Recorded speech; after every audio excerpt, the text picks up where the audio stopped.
Dando continuidade aqui às listinhas das décadas, né? Vamos para os melhores filmes dos anos 90. Eu já montei uma lista de melhores filmes dos anos 90 há uns 2 ou 3 anos atrás, quando eu montei para uma votação que o Pedro Lovalo fez, na época ele fazia no Twitter, votação dos melhores filmes das décadas, né? Segundo a cinefilia brasileira. Aí eu participei da votação dos anos 90, anos 80 e anos 70. Então vai ter também um movimento aqui de revisão dessa lista, né? Porque tem coisas que subiram no meu gosto, tem coisas que desceram, tem filmes que eu assisti desde que eu fiz a lista até hoje que entraram na minha lista, né? Mas vamos lá. Década de 90, década que foi muito difícil escolher, porque é uma década que tem muita coisa boa. Começando por Neo Genesis Evangelion, The End of Evangelion, né? O filme do final de Evangelion, né? O filme que veio logo depois que o anime terminou. O anime que terminou de uma forma que dividiu muita opinião na época, né? Inclusive, o Hideaki Anno, ele chegou a sofrer, a receber cartas com ameaça de morte, enfim. Evangelho foi um anime que fez muito sucesso nos anos 90, mas que teve um final meio polêmico, meio conturbado. E aí, depois do final do anime, que eu adoro o final do anime, eu acho muito bom, eu acho emocionante assim, o final mesmo, veio o final The End of Evangelion, que foi como que uma resposta do Hideaki Anno a tudo que tinha acontecido, e ele fez esse filme que entrou pra história. Assim, eu adoro o final do anime, mas eu adoro também esse final. É um final meio que uma versão oposta ao final do anime, mas ao mesmo tempo complementar.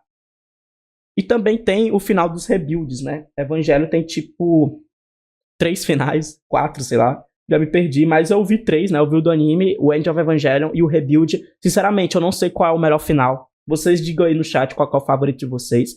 Mas eu acho que como obra, eu acho o final do End of Evangelion, o filme do End of Evangelion, assim, o ápice. O ápice do anime, é incrível. Então é isso. Nono lugar, Before Sunrise, tá? Primeiro filme da trilogia Before, do Linklater.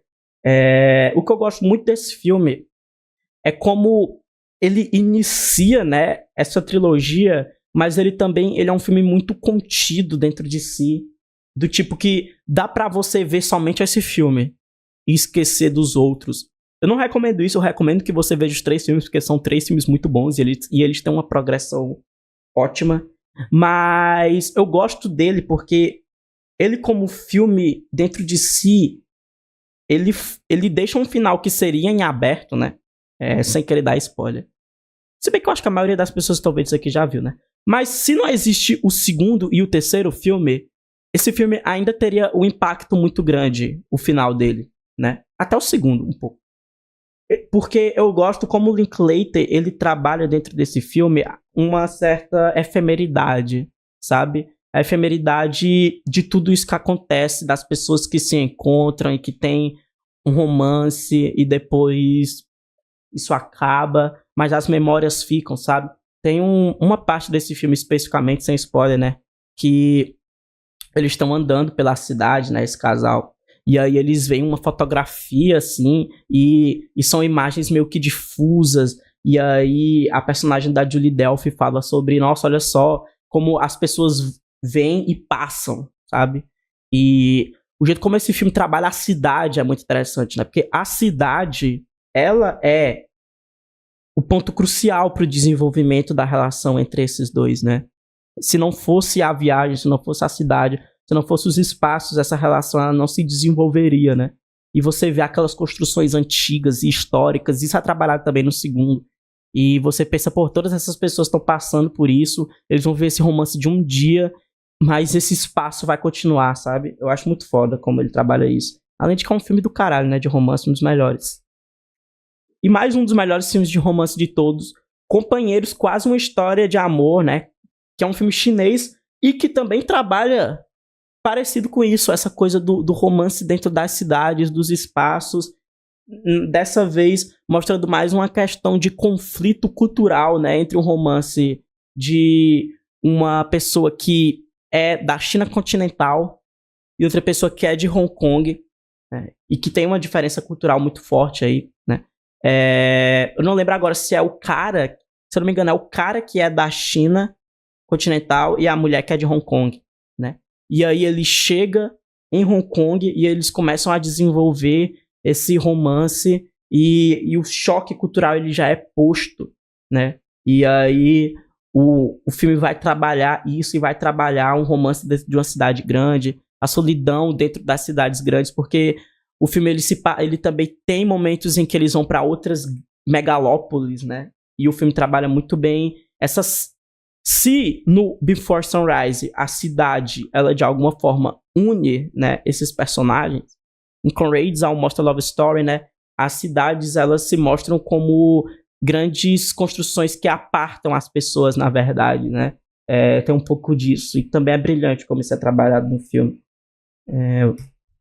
Angel Dust já foram, sei lá, já tá no 7º lugar e foram 3 filmes asiáticos, né? Eu acho que os anos 90 foram os anos mais prolíficos pro cinema chinês e japonês, assim, pelo menos. É fora falar isso pro cinema japonês, mas pelo menos pro cinema chinês eu acho incrível os anos 90. E também tem muitos filmes japoneses bons, como esse, né, Angel Dust, que eu já cheguei a indicar na minha lista de melhores filmes japoneses. E que, mais uma vez, eu reitero, continuo indicando, principalmente sem contar muito sobre o filme, porque a minha experiência com esse filme foi... Eu entrei no filme sem saber, basicamente, de nada sobre ele, e pra onde ele foi me levando foi, enfim, uma jornada de muitas surpresas, e eu terminei pensando, caralho, esse é um dos melhores filmes de suspense, assim, de investigação de serial killer que eu já vi, e pouquíssimas pessoas comentam sobre esse filme. É incrível. Angel Dust, do Gakariu Ishii, que é um ótimo diretor, diga-se de passagem. Tem outro filme dos anos 90 dele muito bom, que é August in the Water, que eu também indico demais. Fervura Máxima, então toma outro filme asiático, né? Um chinês, mais um chinês aí. Eu já falei, esse é o meu filme de ação favorito, né? Do John Woo. John Woo também, que tem muito filme bom nos anos 90 e nos anos 80. Esse é meu favorito. Sempre falo como esse, pra mim, é o mais perto que o cinema de ação chegou da perfeição, sabe?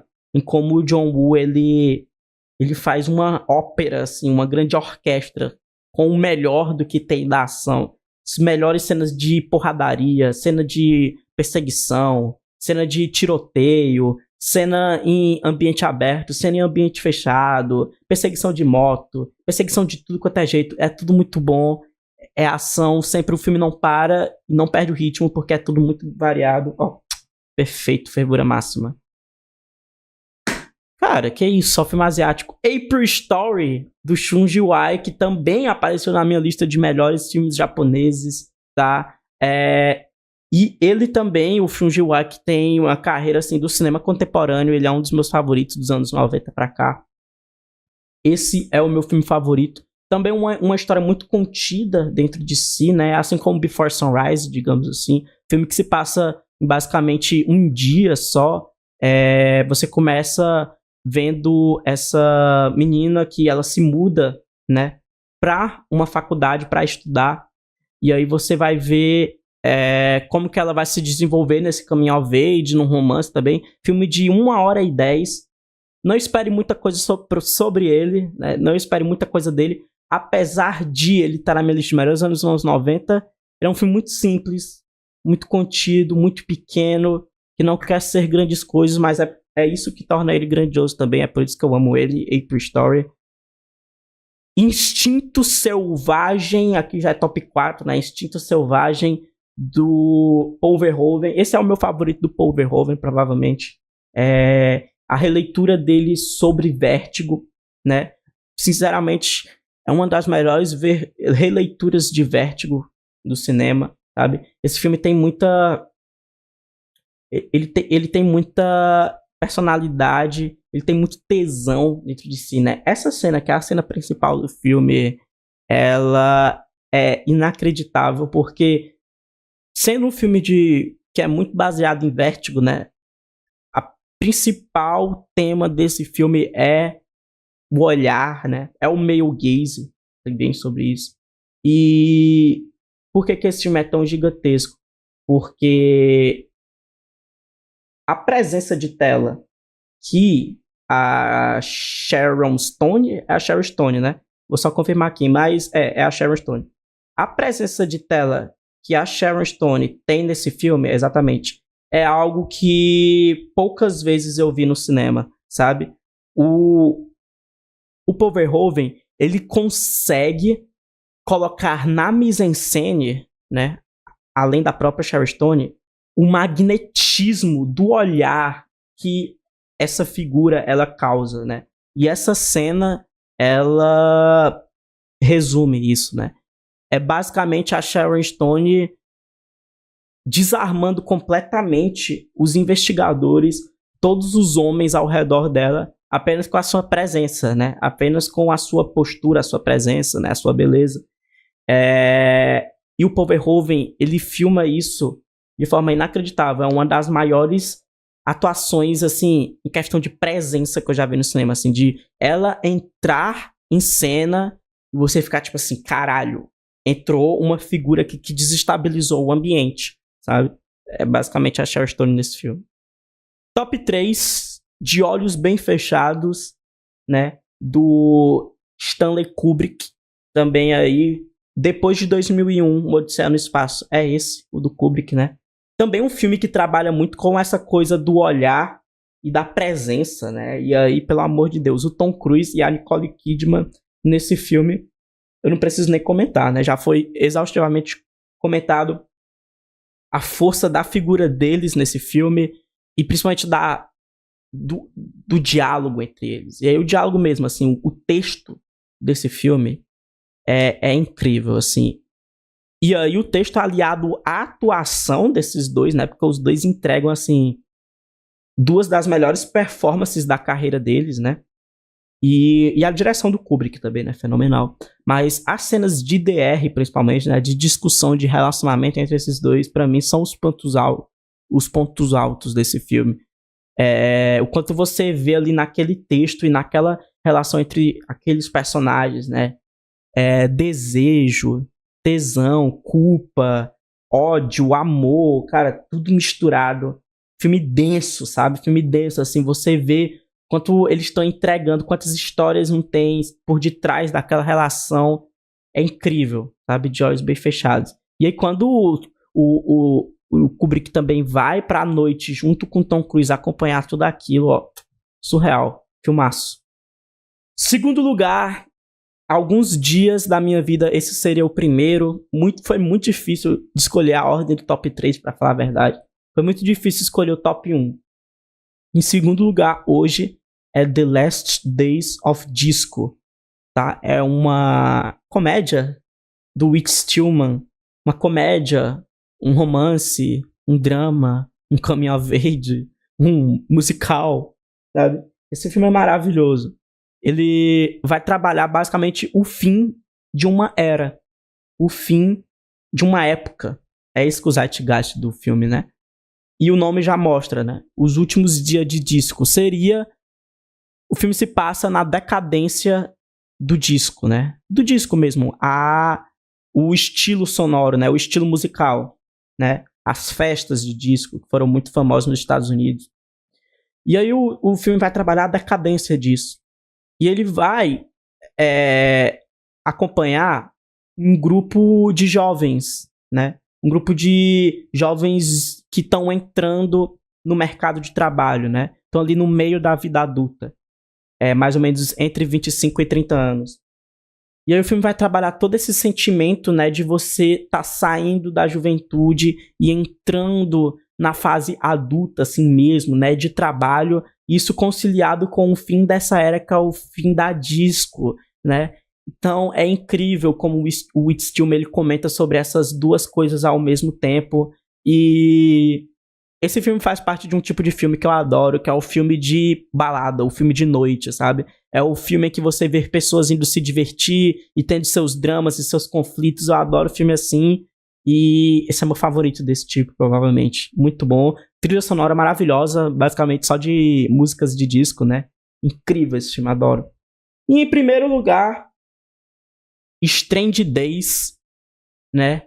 que pra mim esse é um dos filmes mais criminosamente subestimados de todos, porque eu tenho certeza absoluta que se esse filme fosse mais conhecido, se mais pessoas assistissem esse filme teria uma legião de fãs muito grande. Porque ele é um filme que é muito fácil de gostar, ele é um filme que envelheceu muito bem, apesar de eu não gostar muito desse termo.